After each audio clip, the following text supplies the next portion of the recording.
أعوذ بالله من الشيطان الرجيم. بسم الله الرحمن الرحيم. الحمد لله الذي أنزل على عبده الكتاب ولم يجعل له عوجا قيما لينذر بأسا شديدا من لدنه ويبشر المؤمنين الذين يعملون الصالحات أن لهم أجرا حسنا ماكثين فيه أبدا وينذر الذين قالوا اتخذ الله ولدا ما لهم به من علم ولا لآبائهم كبرت كلمة تخرج من أفواههم إن يقولون إلا كذبا فلعلك باخع نفسك على آثارهم إن لم يؤمنوا بهذا الحديث أسفا إنا جعلنا ما على الأرض زينة لها لنبلوهم أيهم أحسن عملا وإنا لجاعلون ما عليها صعيدا جرزا أم حسبت أن أصحاب الكهف والرقيم كانوا من آياتنا عجبا إذ أوى الفتية إلى الكهف فقالوا ربنا آتنا من لدنك رحمة وهيئ لنا من أمرنا رشدا فضربنا على آذانهم في الكهف سنين عددا ثم بعثناهم لنعلم أي الحزبين أحصى لما لبثوا أمدا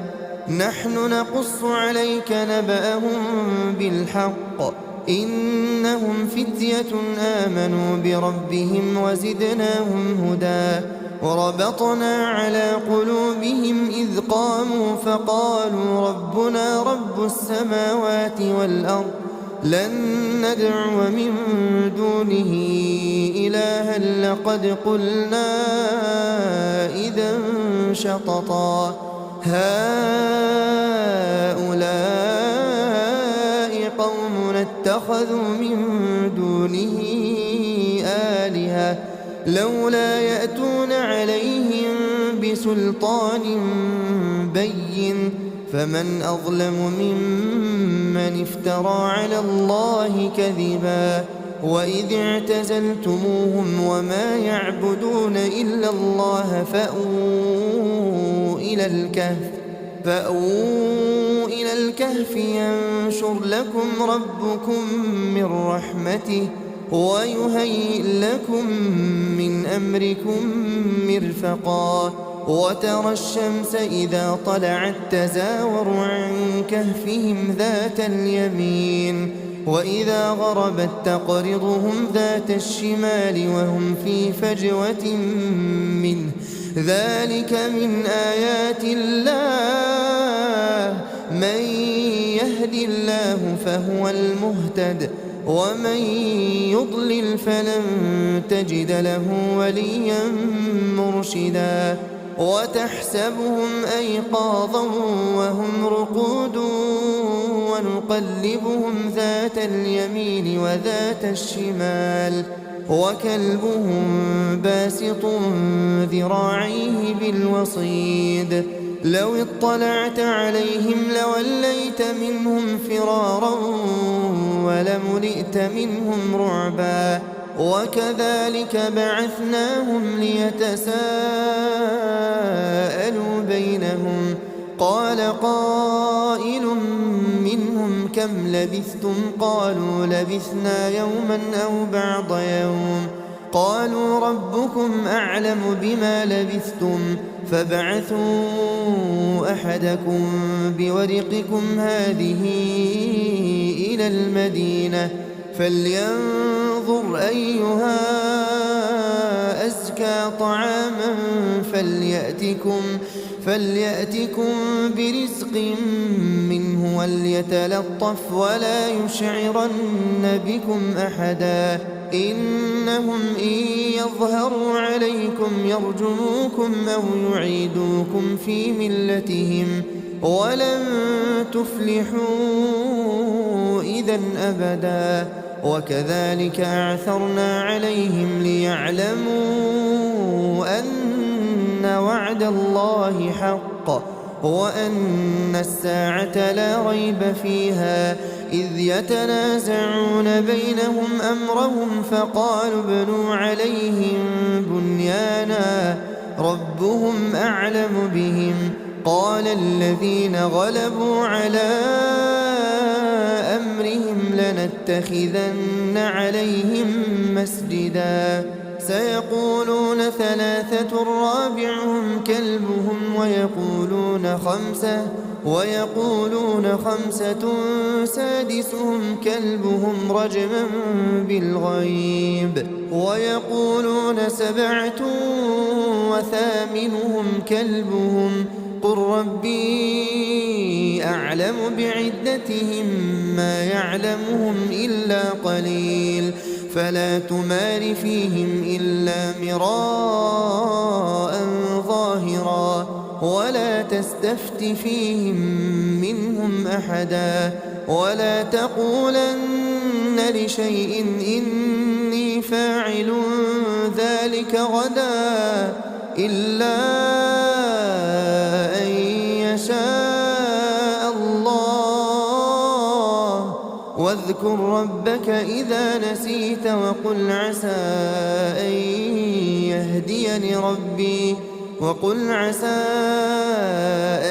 يهديني ربي لأقرب من هذا رشدا. ولبثوا في كهفهم 300 سنين وازدادوا 9. قل الله أعلم بما لبثوا له غيب السماوات والأرض أبصر به وأسمع ما لهم من دونه من ولي ولا يشرك في حكمه أحدا. واتل ما أوحي إليك من كتاب ربك لا مبدل لكلماته ولن تجد من دونه ملتحدا. واصبر نفسك مع الذين يدعون ربهم بالغداة والعشي يريدون وجهه ولا تعد عيناك عنهم تريد زينة الحياة الدنيا. ولا تطع من أغفلنا قلبه عن ذكرنا واتبع هواه وكان أمره فرطا. وقل الحق من ربكم فمن شاء فليؤمن ومن شاء فليكفر. إنا أعتدنا للظالمين نارا أحاط بهم سرادقها وإن يستغيثوا يغاثوا بماء كالمهل يشوي الوجوه بئس الشراب وساءت مرتفقا. إن الذين آمنوا وعملوا الصالحات إنا لا نضيع أجر من أحسن عملا. أولئك لهم جنات عدن تجري من تحتهم الأنهار يحلون فيها من أساور من ذهب ويلبسون ثيابا خضرا من سندس واستبرق متكئين فيها على الأرائك نعم الثواب وحسنت مرتفقا. واضرب لهم مثل الرجلين جعلنا لأحدهما جنتين من أعناب وحففناهما بنخل وجعلنا بينهما زرعا كلتا الجنتين آتت أكلها ولم تظلم منه شيئا وفجرنا خلالهما نهرا وكان له ثمر فقال لصاحبه وهو يحاوره أنا أكثر منك مالا وأعز نفرا ودخل جنته وهو ظالم لنفسه قال ما أظن أن تبيد هذه أبدا وما أظن الساعة قائمة ولئن رددت إلى ربي لأجدن خيرا منها منقلبا قال له صاحبه وهو يحاوره أكفرت بالذي خلقك من تراب ثم من نطفة ثم سواك رجلا لكن هو الله ربي ولا أشرك بربي أحدا ولولا إذ دخلت جنتك قلت ما شاء الله لا قوة إلا بالله إن ترني أنا أقل منك مالا وولدا فعسى ربي أن يؤتيني خيرا من جنتك ويرسل عليها حسبانا من السماء فتصبح صعيدا زلقا أو يصبح ماؤها غورا فلن تستطيع له طلبا وأحيط بثمره فأصبح يقلب كفيه على ما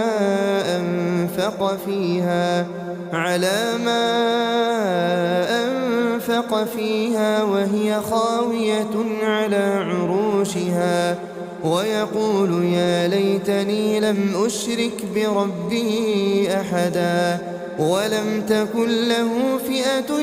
ينصرونه من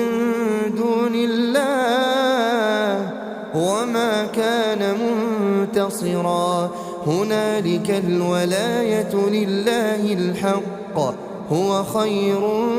ثوابا وخير عقبا واضرب لهم مثل الحياة الدنيا كماء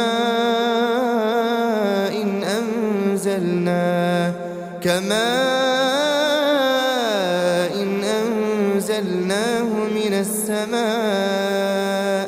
فاختلط به نبات الأرض فأصبح هشيما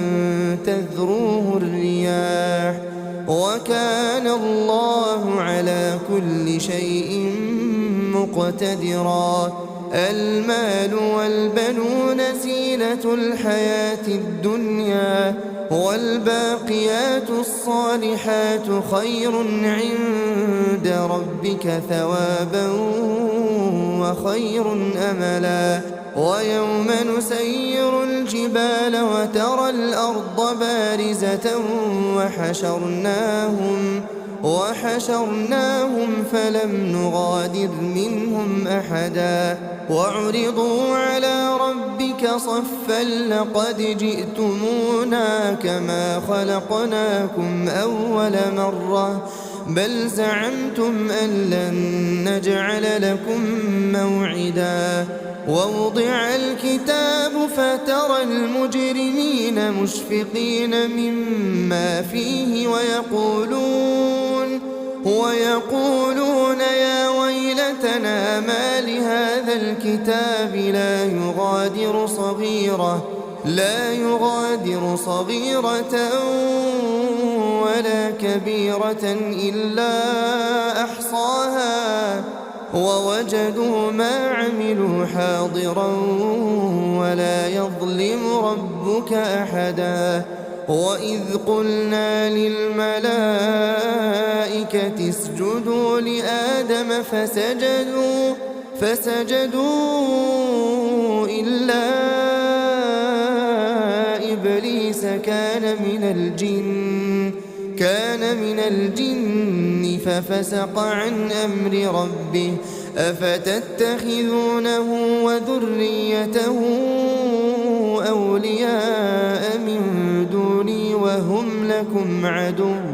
بئس للظالمين بدلا ما أشهدتهم خلق السماوات والأرض ولا خلق أنفسهم وما كنت متخذ المضلين عضدا ويوم يقول نادوا شركائي الذين زعمتم فدعوهم فلم يستجيبوا لهم وجعلنا بينهم موبقا ورأى المجرمون النار فظنوا أنهم مواقعوها ولم يجدوا عنها مصرفا ولقد صرفنا في هذا القرآن للناس من كل مثل وكان الإنسان أكثر شيء جدلا وما منع الناس أن يؤمنوا إذ جاءهم الهدى ويستغفروا ربهم إلا أن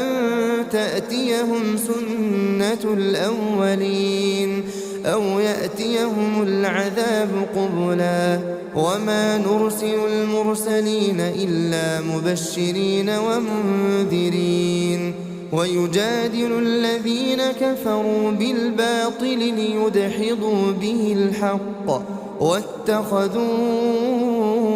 آياتي وما أنذروا هزوا ومن أظلم ممن ذكر بآيات ربه فأعرض عنها ونسي ما قدمت يداه إنا جعلنا على قلوبهم أكنة أن يفقهوه وفي آذانهم وقرا وإن تدعهم إلى الهدى فلن يهتدوا إذا أبدا وربك الغفور ذو الرحمة لو يؤاخذهم بما كسبوا لعجل لهم العذاب بل لهم موعد لن يجدوا من دونه موئلا وتلك القرى أهلكناهم لما ظلموا وجعلنا لمهلكهم موعدا وإذ قال موسى لفتاه لا أبرح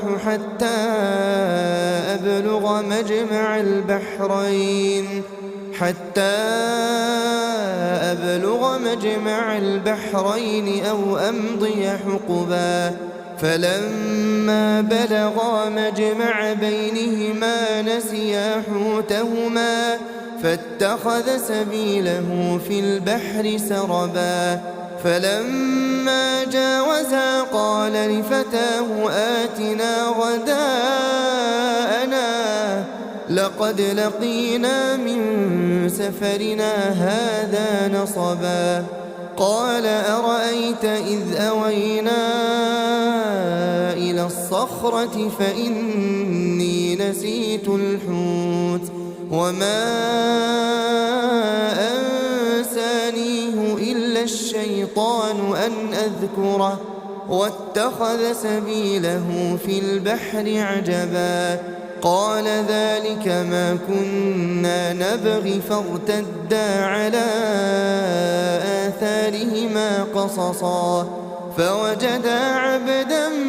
من عبادنا آتيناه رحمة من عندنا وعلمناه من لدنا علما قال له موسى هل أتبعك على أن تعلمني مما علمت رشدا قال إنك لن تستطيع معي صبرا وكيف تصبر على ما لم تحط به خبرا قال ستجدني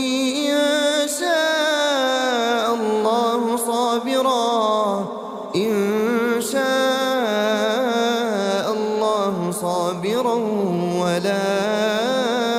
أعصي لك أمرا قال فإن اتبعتني فلا تسألني عن شيء حتى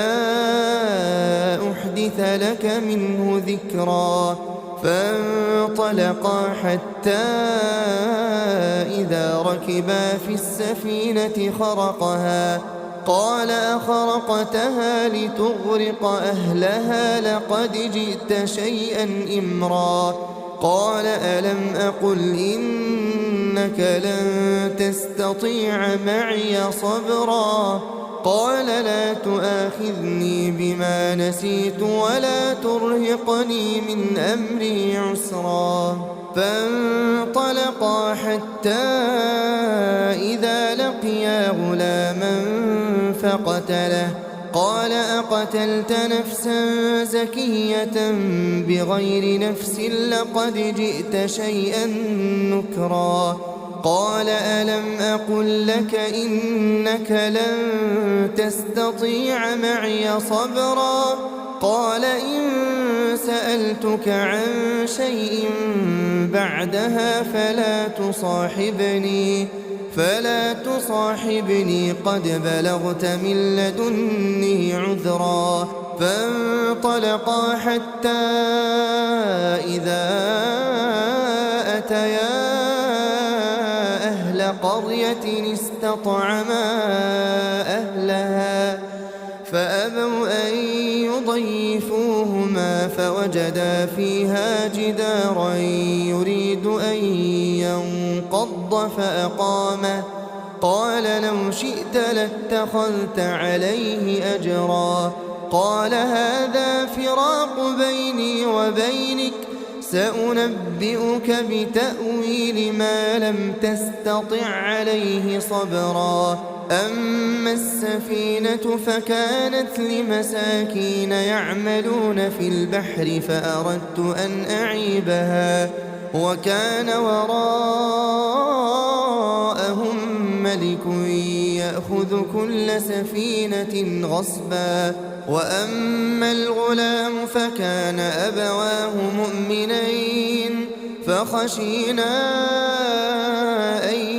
يرهقهما طغيانا وكفرا فأردنا أن يبدلهما ربهما خيرا منه زكاة وأقرب رحما وأما الجدار فكان لغلامين يتيمين في المدينة وكان تحته كنز لهما وكان أبوهما صالحا فأراد ربك أن يبلغا أشدهما ويستخرجا كنزهما رحمة من ربك وما فعلته عن أمري ذلك تأويل ما لم تسطع عليه صبرا ويسألونك عن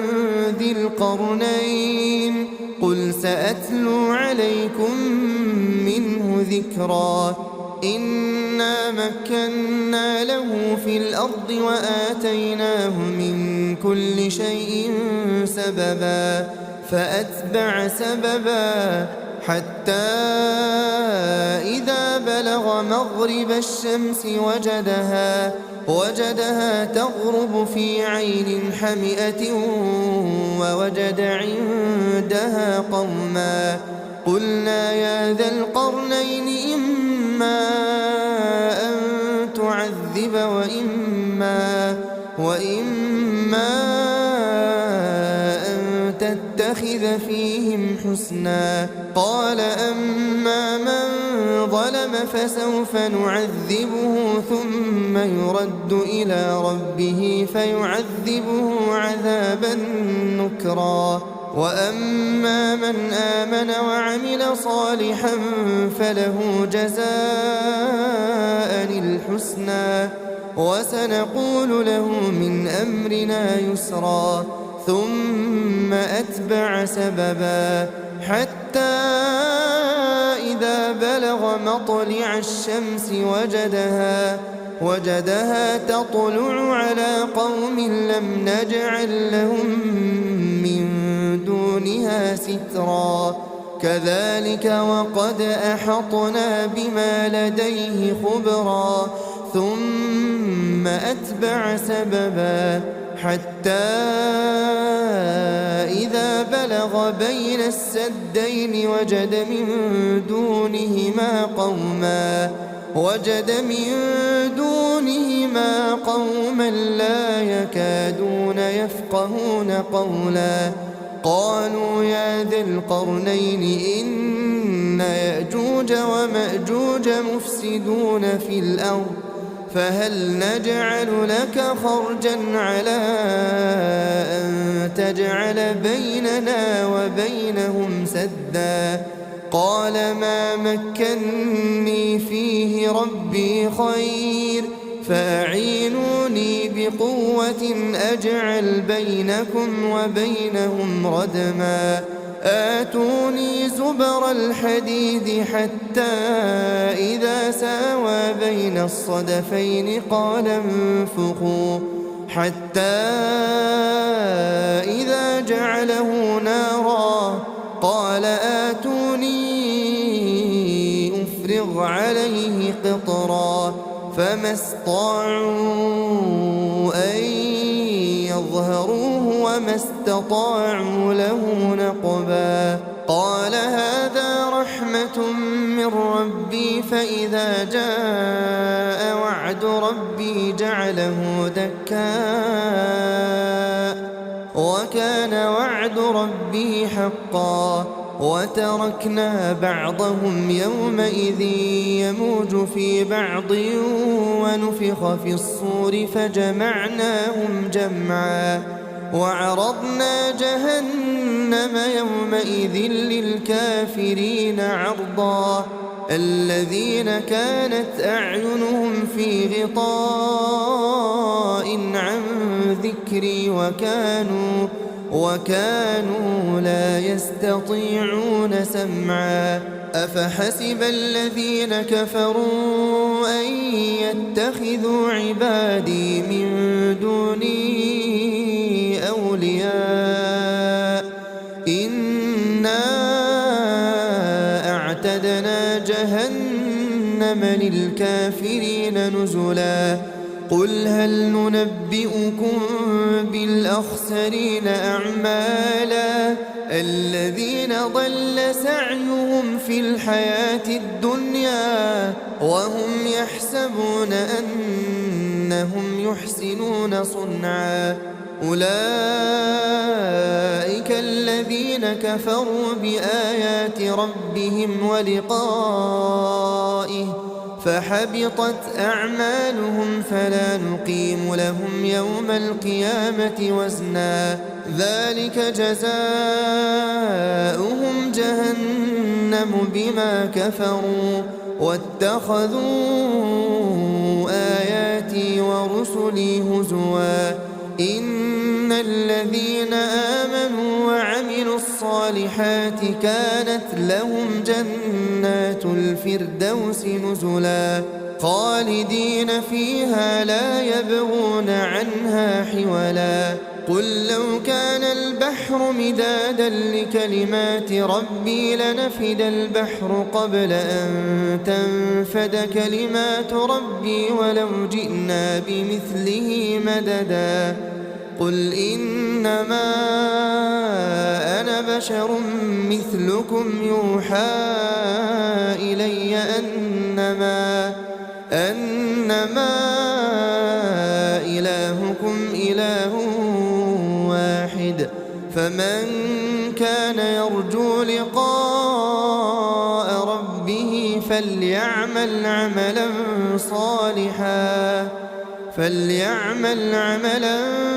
صالحا